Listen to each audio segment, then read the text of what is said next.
Hello friend, welcome to ST tutorial YouTube channel. Friends, हम लोग 30वां प्रैक्टिस सेट देखेंगे जीएस का सामान्य अध्ययन, जो है आपके जीएसई प्रोक्त परीक्षा में यहाँ से 40 प्रश्न आपके पेपर में पूछे जाएंगे। तो वीडियो को अंत तक जरूर देखिएगा और इसका पहले का पार्ट आप लोग प्ले लिस्ट में देख सकते हैं, जो आपके एग्जाम की दृष्टि से सारे प्रैक्टिस सेट को तैयार किया गया है। तो चलिए प्रश्न को शुरू करते हैं, और अगर वीडियो अच्छा लगे तो चैनल को सब्सक्राइब कर लीजिएगा, लाइक कीजिएगा, दोस्तों में शेयर भी कीजिएगा। पहला क्वेश्चन है, माइक्रोस्कोप का प्रयोग निम्नलिखित में से किसका अध्ययन करने में किया जाता है। तो माइक्रोस्कोप का प्रयोग किसके लिए किया जाता है? तो सूक्ष्म एवं पास की वस्तुओं को देखने के लिए। ठीक है, डी ऑप्शन करेक्ट होगा। और माइक्रोस्कोप का खोज किसने किया था, ये भी पूछा जाता है। तो कार्नेलिस ट्रेवल ये कहाँ का था? तो ये नीदरलैंड के थे। ठीक है, नीदरलैंड की, और इसकी खोज जो है 1620 ईस्वी में किया था। ठीक है, तो डी ऑप्शन करेक्ट होगा। दूसरा क्वेश्चन है, निम्न में से किस मुगल सम्राट ने शिक्षा संबंधी सुधार किए थे? शिक्षा संबंधी सुधार किस मुगल सम्राट ने किया था? तो अकबर ने किया था। ठीक है, डी ऑप्शन करेक्ट होगा। अकबर जो है एक धर्मनिरपेक्ष तथा विद्वान राजा था। उन्होंने कई सुधार किए, जैसे विधवा विवाह और बाल विवाह को रोका था। शिक्षा व्यवस्था को सुदृढ़ बनाने में जो है हर संभव इसने प्रयास किया था। ठीक है, और इसी समय में जो है हिंदी का उत्कृष्ट काल भी माना जाता है। इसमें जो है मलिक मोहम्मद जैसी, तुलसीदास, ये सभी जो है इसी समय के जो है कवि भी रहे हैं। ठीक है, तो यहाँ पे डी ऑप्शन करेक्ट होगा। तीसरा नंबर क्वेश्चन है, कुशल ग्रामीण प्रशासन के लिए प्रसिद्ध राजवंश था। कुशल ग्रामीण प्रशासन के लिए प्रसिद्ध राजवंश कौन सा था? तो चोल वंश। ठीक है, चोलों का प्रारंभिक इतिहास जो है संगम युग से प्रारंभ होता है, परंतु चोल साम्राज्य एक राजनीतिक उत्कर्ष 9वीं शताब्दी में जो है विजयलाल के अधीन हुआ था। चोल वंश को जो है कुशल ग्रामीण प्रशासन के लिए जाना जाता है। ठीक है, और स्थानीय प्रशासन व्यवस्था समिति जिसे कहते हैं वारियम द्वारा जो है संचालित होती थी, और इसमें इन्होंने 3 प्रकार के ग्राम सभाएँ बनाए थे, उर, महासभा और नगरम। ठीक है, तो यहाँ पे ए ऑप्शन करेक्ट होगा। चौथा नंबर क्वेश्चन है, सूर्य का आकार पृथ्वी से कितना गुना बड़ा है? सूर्य का आकार पृथ्वी से कितना गुना बड़ा है? तो ये 109 गुना बड़ा है। ठीक है, सूर्य का व्यास क्या है? 1.3914 मिलियन किलोमीटर है, जबकि पृथ्वी का व्यास कितना है? तो 127.4 किलोमीटर है। ठीक है, ये मिलियन है, ये किलोमीटर में है। ठीक है, इसलिए सूर्य का आकार जो है पृथ्वी से 109 गुना ज़्यादा है। तो सी ऑप्शन करेक्ट होगा। 5वां नंबर प्रश्न, हिमालय की ऊंची चोटी कंचनजंगा कहाँ पर स्थित है? तो ये सिक्किम में स्थित है। ठीक है, सी ऑप्शन करेक्ट होगा। भारत में हिमालय की सबसे ऊंची चोटी जो है कंचनजंगा सिक्किम राज्य में स्थित है, और ये सिक्किम के उत्तर पश्चिम भाग में जो है नेपाल की सीमा पर स्थित है। ठीक है, तो यहाँ पे सी ऑप्शन आपका करेक्ट हो जाएगा। 6वां नंबर क्वेश्चन है, कर्क रेखा गुजरती है। तो कर्क रेखा कहाँ से गुजरती है? तो ये सभी में है। ठीक है, कर्क रेखा भारत के लगभग 2 भागों में बढ़ती है, तथा यह रेखा जो है भारत के 8 राज्यों से होकर गुजरती है। जानते होंगे आप लोग, गुजरात, राजस्थान, मध्य प्रदेश, छत्तीसगढ़, झारखंड, पश्चिम बंगाल, त्रिपुरा तथा मिजोरम से होकर के गुजरती है, 8 राज्यों से। ठीक है, तो यहाँ पे ये सभी राज्य इसमें आ जा रहे हैं, मध्य प्रदेश, त्रिपुरा, मिजोरम। तो यहाँ पे डी ऑप्शन आपका करेक्ट हो जाएगा। 7वां नंबर क्वेश्चन है, रेड डाटा बुक अथवा रेड लिस्ट किसी से संबंधित संगठन है। तो कौन सा संगठन है उससे संबंधित? तो ये IUCN। ठीक है, बी ऑप्शन करेक्ट होगा। रेड डाटा बुक अथवा रेड लिस्ट से जो है संबंधित संगठन IUCN, इसको कहते हैं international union for conservation of nature. ठीक है, ने संकटग्रस्त प्रजातियों की पहली सूची जो है ये 1964 में दिया था। ठीक है, ये रेड डाटा बुक जो होता है, इसमें जो है संकटग्रस्त प्रजातियों के सूची इसमें जारी किया जाता है। ठीक है, और इसकी शुरुआत जो है 1964 में हुई थी IUCN के द्वारा। ठीक है, तो यहाँ पे भी ऑप्शन आपका करेक्ट हो जाएगा। 8वां नंबर क्वेश्चन है, हेलोफाइट्स अच्छी वृद्धि करते हैं। तो हेलोफाइट्स किसकी वृद्धि करते हैं? तो क्षारीय मृदा में। ठीक है, हेलोफाइट्स ऐसे पादप समूह होते हैं जो एस्चुरीज में जो है दलदली क्षेत्र, डेल्टा क्षेत्र तथा झीलों के तटवर्ती समुद्रों के किनारे पैदा होते हैं, और ये वैसे पानी से ज़्यादा पनपते हैं जहाँ लवणता ज़्यादा होती है। ये विश्व के कुल पादप वर्ग में सिर्फ जो है 2% ही हैं। ऐसे पादप समूह जैसे मैंग्रोव हो गया, अर्धमरुस्थलीय हो गया, इसलिए जो है इसे क्षारीय मिट्टी में हैलोफाइट्स की तरह से जो है वृद्धि करते हैं। ठीक है, तो यहाँ पे डी ऑप्शन करेक्ट हो जाएगा। 9वां नंबर क्वेश्चन है किस पंचवर्षीय योजना के अंतर्गत समाज के समाजवादी ढांचे की स्थापना का संकल्पना लिया गया था? तो ये द्वितीय पंचवर्षीय योजना के, ठीक है, तो बी ऑप्शन आपका करेक्ट होगा। द्वितीय पंचवर्षीय योजना कब थी? तो 1956 से लेकर के जो है 1961 तक, ठीक है, और इसके अंतर्गत जो है समाज के समाजवादी ढांचे की स्थापना का संकल्प लिया गया था और इस योजना को जो है औद्योगिकी व परिवहनीय योजना की संज्ञा भी दी जाती है। ठीक है, तो यहाँ पे भी ऑप्शन आपका करेक्ट हो जाएगा। 10वां नंबर क्वेश्चन है क्योटो प्रोटोकॉल किससे संबंधित है? तो ये जलवायु परिवर्तन से, ठीक है, सी ऑप्शन करेक्ट हो जाएगा। क्योटो प्रोटोकॉल जो कब आया था? तो 1997 में। जलवायु परिवर्तन पर जो है संयुक्त राष्ट्र के प्रारूप सम्मेलन जो है UNFCCC द्वारा जो है प्रवर्तित संधि है और इस प्रोटोकॉल का उद्देश्य था वायुमंडल में 6 ग्रीन हाउस गैसों के घनत्व को नियंत्रित रखना है। ठीक है, जिससे मनुष्य जीवन द्वारा जो है जलवायु प्रणाली में हानिकारक रुकावट ना पड़े। तो यहाँ पे आपका सी ऑप्शन करेक्ट हो जाएगा। 11 नंबर क्वेश्चन है किस वंश के राजाओं ने खजुराहो में स्थित मंदिरों का निर्माण करवाया था? तो ये चंदेल वंश, ठीक है, सी ऑप्शन करेक्ट होगा। चंदेल वंश के शासकों ने जो है मध्य प्रदेश के छतरपुर जिले में स्थित खजुराहो मंदिर का निर्माण जो है 950 ईस्वी से लेकर के 1050 ईस्वी तक करवाया था। ठीक है, तो ये मध्य प्रदेश में छतरपुर में स्थित है खजुराहो मंदिर। ठीक है, तो ये चंदेल वंश ने इसकी स्थापना करवाई थी। 12 नंबर क्वेश्चन है बेतवा नदी के किनारे स्थित शहर है। तो बेतवा नदी के किनारे कौन सा स्थित शहर है? तो ओरछा। ठीक है, बेतवा नदी के किनारे ओरछा शहर स्थित है। ओरछा शहर की स्थापना जो है 16वीं शताब्दी में हुआ था और इसको जो है बुंदेल शासक रुद्र प्रताप ने किया था। बेतवा जो है यमुना की सहायक नदी है तथा उत्तर प्रदेश के झांसी में रानी लक्ष्मीबाई बांध परियोजना इसी नदी पर स्थित है। इसको भी याद रखिएगा, बेतवा नदी पर जो है रानी लक्ष्मीबाई बांध परियोजना भी स्थित है और बेतवा नदी पर निर्मित राजघाट परियोजना में जो है उत्तर प्रदेश और मध्य प्रदेश संयुक्त रूप से इसमें भागीदार भी हैं। ठीक है, तो ये 2-3 पॉइंट है, इसे याद कर लीजिएगा। तो यहाँ पे ए ऑप्शन आपका करेक्ट हो जाएगा। 13 नंबर क्वेश्चन है निम्न में से किसे चिपको आंदोलन का नेता माना जाता है? तो आप लोग जानते होंगे सुंदरलाल बहुगुणा को। ठीक है, सुंदरलाल बहुगुणा, चंडी प्रसाद भट्ट और भी लोग थे, चिपको आंदोलन के लिए जाने जाते थे। चिपको शब्द चिपकने या लिपटने से बना है, पेड़ों से चिपक कर या लिपट कर उन्हें काटे जाने से रोकने का विरोध करना। ठीक है, तो यहाँ पे सी ऑप्शन आपका करेक्ट हो जाएगा। 14 नंबर क्वेश्चन है विश्व स्वास्थ्य संगठन के अनुसार इबोला से सर्वाधिक प्रभावित देश कौन सा है? तो ये लाइबेरिया। ठीक है, सी ऑप्शन करेक्ट हो जाएगा। विश्व स्वास्थ्य संगठन के अनुसार जो है इबोला से सर्वाधिक प्रभावित देश लाइबेरिया है। इबोला वायरस जो है इबोला विषाणु के कारण होने वाले अत्यंत संक्रामक व घातक रोग है। इसके लक्षण है बुखार, गले में खराश, मांसपेशियों में दर्द, सिर दर्द, ये सभी इसके लक्षण हैं। तो यहाँ पे सी ऑप्शन आपका करेक्ट हो जाएगा। 15 नंबर क्वेश्चन है भारत के प्रधानमंत्री ने स्वच्छ भारत अभियान आधिकारिक रूप से कब प्रारंभ किया? तो ये प्रारंभ किया था आपका गांधी जयंती से। ठीक है, प्रधानमंत्री नरेंद्र मोदी ने जो है स्वच्छ भारत अभियान आधिकारिक रूप से जो है 2 अक्टूबर 2014, ठीक है, नई दिल्ली में प्रारंभ किया था और इसका उद्देश्य जो था गलियों, सड़कों व सभी जगह जो है साफ़ सुथरा से था। ठीक है, तो यहाँ पे सी ऑप्शन करेक्ट होगा। 16 नंबर क्वेश्चन है मधुबनी पेंटिंग किस राज्य से संबंधित है? तो मधुबनी पेंटिंग ये है आपका बिहार से। ठीक है, मधुबनी चित्रकला जो है मिथिलांचल क्षेत्र, बिहार के दरभंगा, मधुबनी एवं नेपाल में के कुछ क्षेत्रों में प्रमुख चित्रकला है। और मधुबनी चित्रकला 2 तरह की होती है, भित्ति चित्र और अल्पना भित्ति चित्र को मिट्टी से पुती दीवारों पर जो है इसको बनाया जाता है। तो यहाँ पे भी ऑप्शन सही हो जाएगा। 17 नंबर क्वेश्चन है निम्न में से कौन सा देश आसियान का सदस्य नहीं है? तो दक्षिण कोरिया इसका सदस्य नहीं है।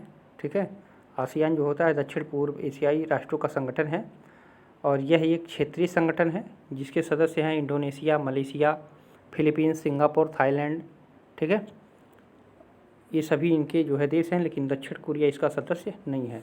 और इसकी स्थापना जो है कब हुआ था? तो इसकी स्थापना आसियान का स्थापना हुआ था 8 अगस्त 1967 को। ठीक है, तो यहाँ पे आपका सही हो जाएगा ऑप्शन नंबर सी।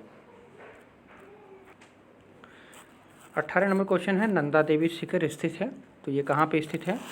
तो उत्तराखंड में, बी ऑप्शन करेक्ट होगा। नंदा देवी महान हिमालय में स्थित है। उत्तराखंड राज्य की सर्वोच्च चोटी भी है, इसको माना जाता है, और यह हिमालय में स्थित भारत की दूसरी सबसे बड़ी चोटी है। ठीक है, तो बी ऑप्शन करेक्ट होगा। 19वां नंबर क्वेश्चन है, रबी की फसलों को बोया जाता है, तो कब बोया जाता है? तो ये अक्टूबर नवंबर में इसकी बुआई होती है रबी की फसलों की। ठीक है, भारत में कृषि मानसून पर आधारित है, अतः कृषि मौसम को 3 भागों में विभाजित किया गया है, जिसे हम रबी, खरीफ और जायद के नाम से जानते हैं। और इनकी बुआई के समय रबी अक्टूबर से नवंबर है, और खरीफ जो होता है, खरीफ जून से जुलाई, जिसमें हम लोग खीरा, काकड़ी उकड़ी वगैरह बोते हैं, और जून से जुलाई जायद होता है। और जायद की फसल कब होती है? तो मार्च से अप्रैल में होती है। ठीक है, तो यहाँ पे रबी का पूछा है, तो रबी अक्टूबर से नवंबर तक, ये ऑप्शन आपका सही हो जाएगा। 20वां नंबर क्वेश्चन है, भारतीय संविधान के अनुच्छेद 17 का संबंध किससे है? तो आप लोग जानते होंगे, अस्पृश्यता उन्मूलन से। ठीक है, तो यहाँ पे आपका सी ऑप्शन करेक्ट हो जाएगा। 21 नंबर क्वेश्चन है, world of all human rights पुस्तक के लेखक कौन है? तो इस पुस्तक के लेखक हैं आपका सोली सोराबजी। ठीक है, सी ऑप्शन करेक्ट होगा।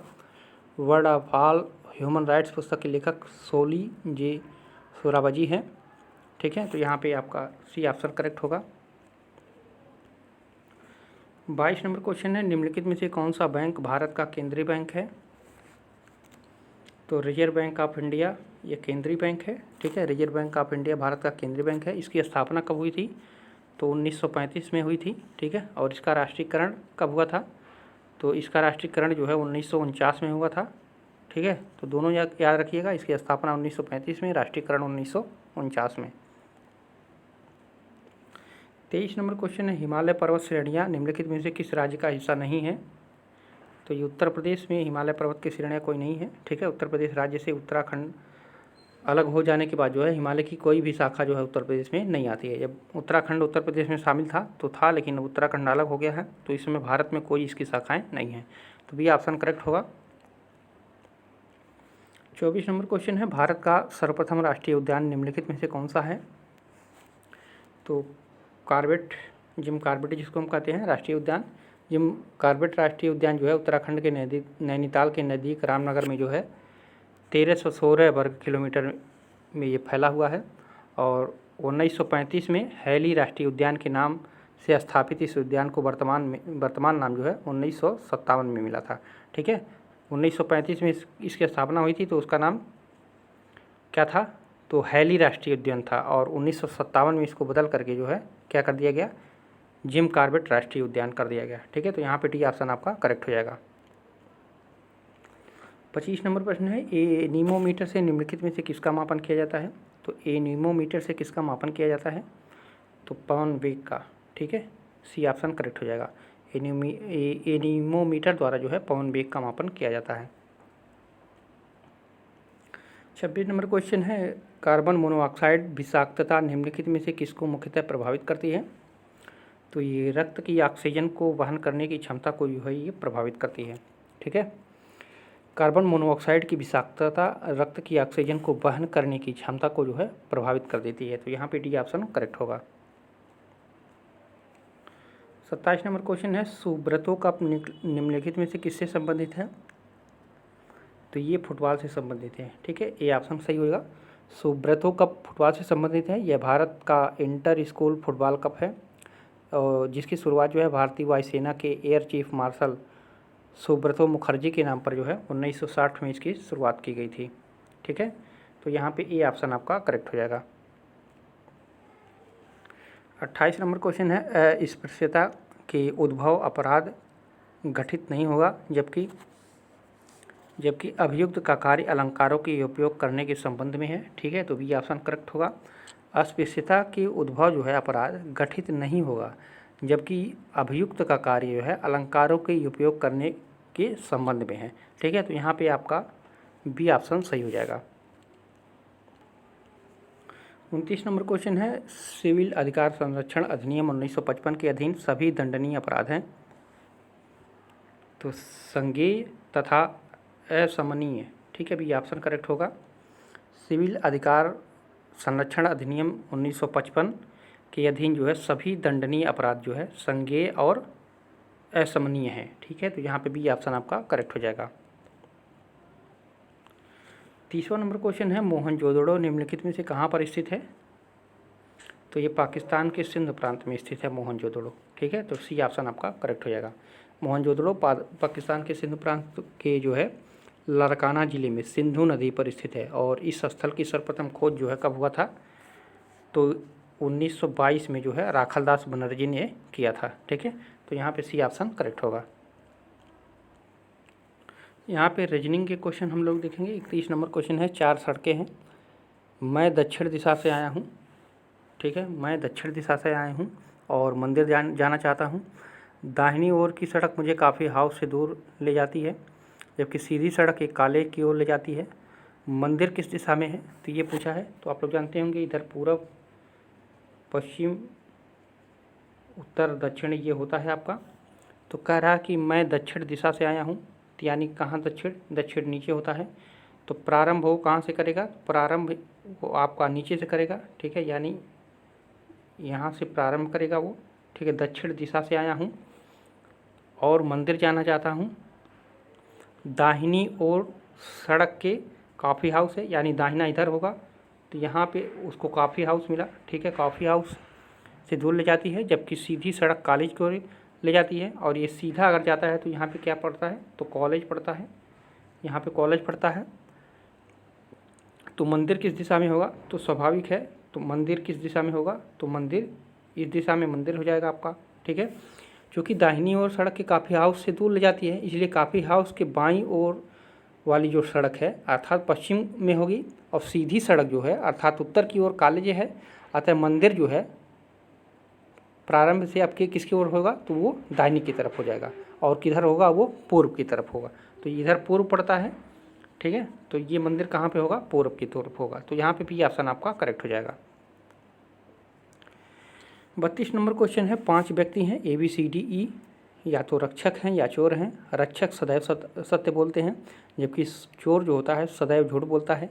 ए दावा करता है कि बी रक्षक है, बी दावा करता है कि सी चोर है, सी दावा करता है कि डी चोर है, ई दावा करता है कि ये रक्षक है, डी दावा करता है कि बी और ई अलग प्रकृति के हैं। चोरों की संख्या कितनी है? तो चोरों की संख्या पूछा है। तो यहाँ पे आप लोग देख लीजिए ए बी, यहाँ पे आपसे लिखें ABCD। ठीक है, और ई 5 व्यक्ति हैं। तो ए दावा करता है कि बी रक्षक है, और बी दावा करता है कि सी चोर है। ठीक है, सी दावा करता है कि डी चोर है। ठीक है, और ई दावा करता है कि ये रक्षक है। ठीक है, और डी दावा करता है कि बी ई अलग प्रकृति के हैं। तो चोरों की संख्या क्या है? ठीक है, तो यहाँ पे देख लीजिए आप लोग,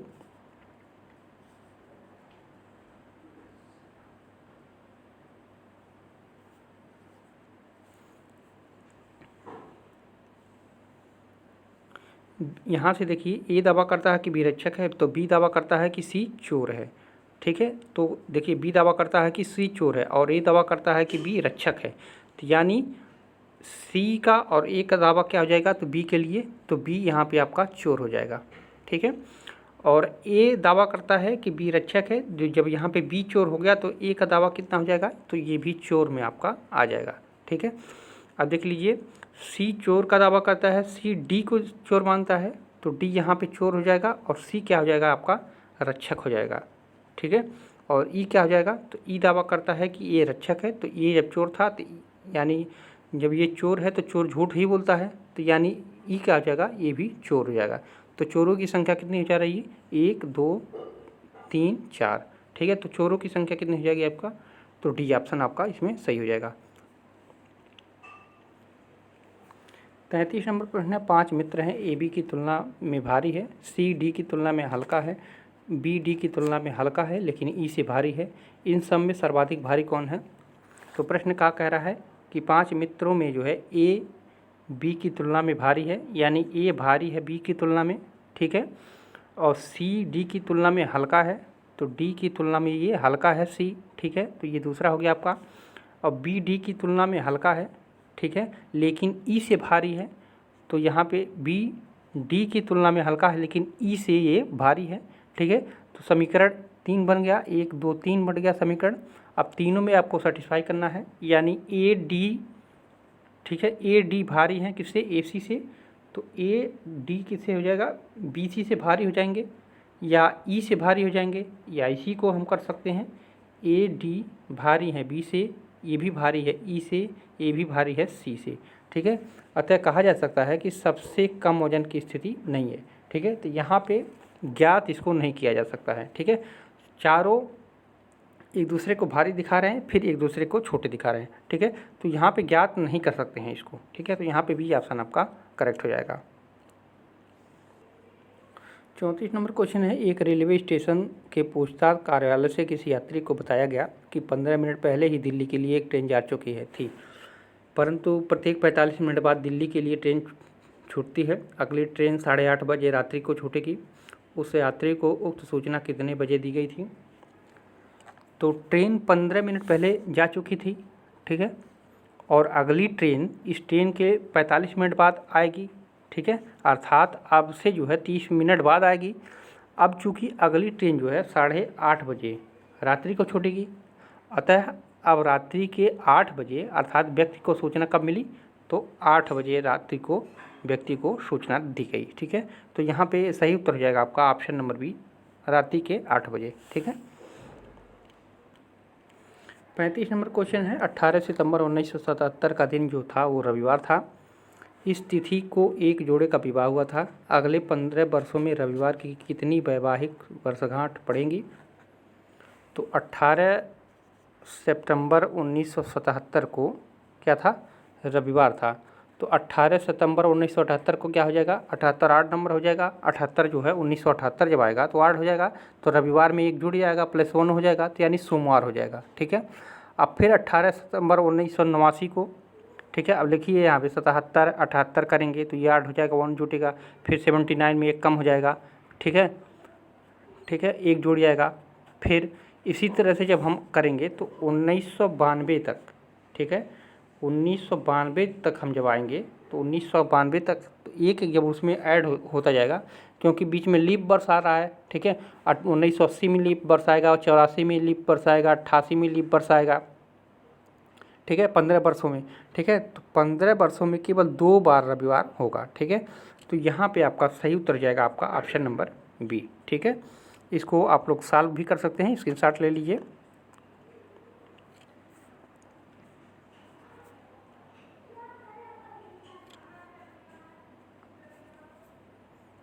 अब हम गणित के प्रश्न को सॉल्व करेंगे। 36 नंबर प्रश्न है, निम्नलिखित समीकरण में कौन सी संख्या दोनों प्रश्न चिन्हों को पदस्थ करेगी? यहाँ पे खाली जगह है, यहाँ पे खाली जगह है। ठीक है, तो यहाँ पे क्वेश्चन मार्क का स्क्वायर कर देते हैं। ठीक है, क्वेश्चन मार्क का स्क्वायर जब हम कर देंगे तो क्या हो जाएगा? 256 गुणे 576। ठीक है, अब क्वेश्चन मार्क जब इसको करेंगे, जब ये स्क्वायर इस पर जाएगा तो अंडर रूट हो जाएगा 256 गुणे 576। ठीक है, अब फिर क्वेश्चन मार्क बराबर क्या हो जाएगा? इसको जब हम तोड़ेंगे तो कितना आ जाएगा? 16 सोरहिया में 256 गुणे 24 गुणे 24, 24 24 सैया में 576। ठीक है, अब क्वेश्चन मार्क बराबर क्या हो जाएगा आपका? 16 गुणे 24 बराबर कितना आ जाएगा? 384। ठीक है, तो सही उत्तर हो जाएगा आपका ऑप्शन नंबर ए, 384 सही हो जाएगा। 37 नंबर क्वेश्चन है, 735 का 3/5 633 के 2/3 से कितनी मात्रा में अधिक बड़ा है? तो 735 का 3/5 बराबर कितना हो जाएगा? 147 गुणे 3 बराबर कितना हो जाएगा? 441। अब इसी तरह से 633 का 2/3 बराबर कितना हो जाएगा? 211 गुणे 2 बराबर 422। ठीक है, अब 441 माइनस 422 करेंगे तो कितना बचेगा? 19 बचेगा। ठीक है, तो यहाँ पे डी ऑप्शन आपका करेक्ट हो जाएगा।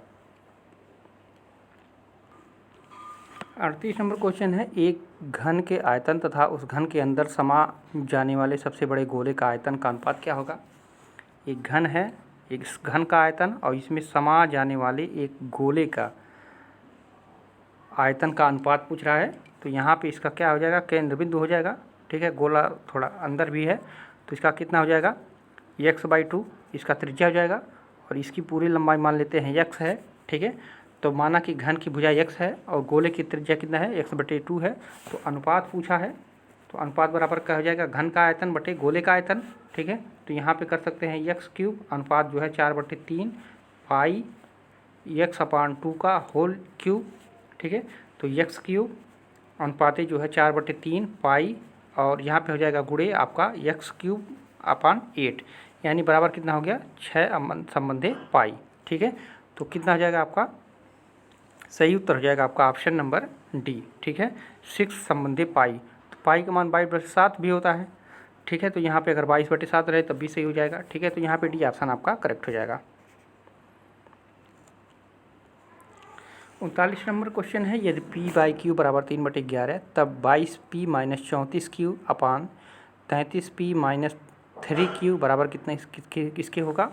तो दिया है p/q बराबर कितना दिया है 3/11, ठीक है। तो 22p - 34q बटे 33p - 3q बराबर क्या हो जाएगा आपका। तो 22p/q माइनस यहाँ पे 34 कर सकते हैं बटे 33 को बाहर लेंगे तो p/q हो जाएगा, p/q -3 कर सकते हैं, ठीक है। p का मान यहाँ पे दिया है 3/11, ठीक है। तो यहाँ पे p/q का मान हम जब रख देंगे तो क्या आ जाएगा मान, तो 6 - 34 बटे 9 - 3, ठीक है। अब इसी को हम सॉल्व कर देंगे तो -28 बटे 6 तो बराबर -14/3 आ जाएगा उत्तर आपका, ठीक है। यहाँ p/q का मान दिया हुआ है 3/11। अब इसी समीकरण में p/q का मान जब रख के हम सॉल्व करेंगे तो ये आ जाएगा, इसको सॉल्व करेंगे तो ये आ जाएगा। अब इसको छोटा करेंगे तो -14/3 आ जाएगा, ठीक है। तो सही उत्तर हो जाएगा आपका ऑप्शन नंबर डी, ठीक है, -14/3 के बराबर है। 40वां नंबर क्वेश्चन है, एक मोटर बोट है जिसकी स्थिर पानी में जो है गति 15 किलोमीटर प्रति घंटा है। पानी के बहाव की दिशा में जो है 30 किलोमीटर जाकर वापस आने में जो है 4 घंटे 30 मिनट लगते हैं। पानी के बहाव की गति किलोमीटर प्रति घंटा में आपको बताना है। तो मान लीजिए पानी का बहाव की गति है x है, ठीक है, x किलोमीटर प्रति घंटा है और स्थिर पानी में गति कितना दिया है, तो 15 किलोमीटर प्रति घंटा दिया है, ठीक है। तो पानी के बहाव की दिशा में जाने के समय क्या हो जाएगा, तो t1 बराबर क्या हो जाएगा 30 बटे आपका x + 15 हो जाएगा, ठीक है, ये मान आ जाएगा। और पानी के बहाव के विपरीत दिशा में जाने पर क्या आ जाएगा, t2 का मान क्या आ जाएगा, तो ये आ जाएगा 30 बटे 15 - x आ जाएगा, ठीक है। तो दोनों मान हमको प्राप्त हो गया। अब प्रश्न क्या कह रहा है, पानी के बहाव की गति निकालना है। तो प्रश्न जो कह रहा है उसके अनुसार हम वैल्यू को पुट कर देंगे। तो 30 बटे जो है 15 + x प्लस 30 बटे 15 - x बराबर 4 धन 30/60, ठीक है। अब इसी में हम क्या करेंगे, 30 कॉमन ले लेंगे तो क्या हो जाएगा 15 धन x और धन 15 - x हो जाएगा। अब बटे वही नीचे आ जाएगा 15 धन x और 15 - x बराबर कितना आ जाएगा 9/2 आ जाएगा, ठीक है। अब 9/2 जो हमारा मान आया है तो अब इसको हम देख लेते हैं। 30 गुणे आपका 30 बटे 225 गुणे x² बराबर कितना आया था 9/2 आया था।